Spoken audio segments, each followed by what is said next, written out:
People living with disabilities, PWDs, are entitled to the same human rights and dignity as any other person. Unfortunately, many PWDs are subjected to neglect and mistreatment, often hidden away from society or poorly cared for by their families. This discriminatory behavior, fueled by ignorance and stigma, continues to persist in many communities.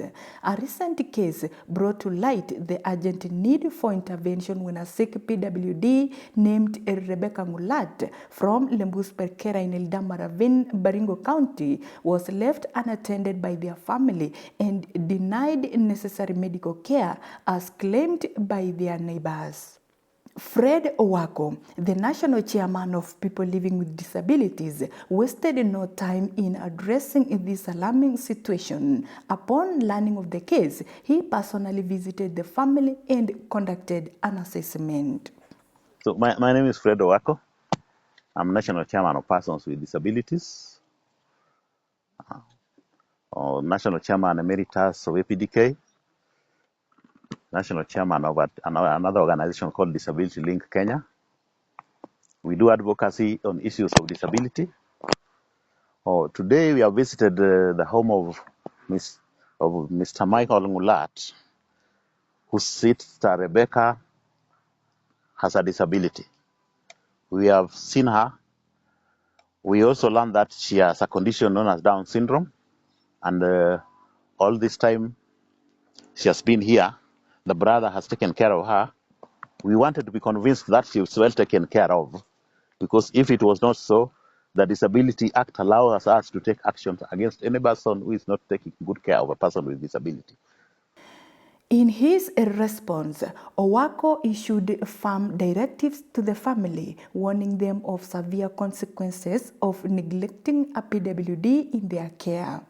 He also sent a strong message to the public, urging them not to victimize families that care for special individuals, but rather to offer support and understanding.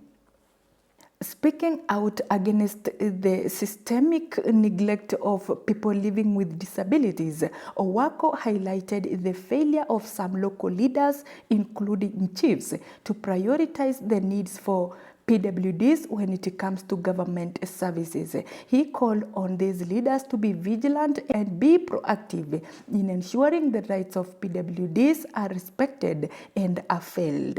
According to Owako, there is an urgent need for the public to challenge harmful attitudes and practices that view PWDs as a burden rather than blessings. But so far we are convinced, and we are advised as follows: that Rebecca be taken for regular clinics, for checkups, to know the condition, because she cannot speak. Rebecca should be fed according to instructions from a nutritionist, and this should also be done regularly, and we are going to check again with her any other time on an impromptu basis. This being done, we shall be satisfied that she's being taken good care of. To the general public, persons with disabilities are not supposed to be hidden. Children with disabilities are supposed to be taken to school. They are supposed to be given medical care. This, the government is aware, and any person hiding a person with a disability, I want to appeal to the chiefs. They are the people who are supposed to be doing this. But I find that in some areas, the chiefs do not cooperate. They are not doing the right thing. That they come out and say, this is a person with disability, he must be taken to the hospital. This is a child with disability, he must be taken for registration to the National Council for Persons with Disabilities, and then school placement be done. Sadly, in some instances, people living with disabilities are treated with even more cruelty, viewed as disputes within the family. Relatives often argue over who will take responsibility for the care of a disabled person, and in some cases, individuals take advantage of their circumstances to gain access to the wealth of PWDs once they pass away. Because the government can pay fees for children with disabilities at whatever level, be they in primary, be they in secondary, be they in the university. The funds are there for children with disabilities who want to go to school. And I urge the parents to take up that seriously with the authorities who are near them.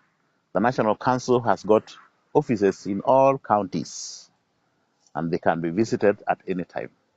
Owako's call to action serves as a reminder that fighting for the rights of people living with disabilities is not just a matter of policy, but a moral imperative. Every individual, regardless of their abilities, deserves the opportunities to live a fulfilling and dignified life.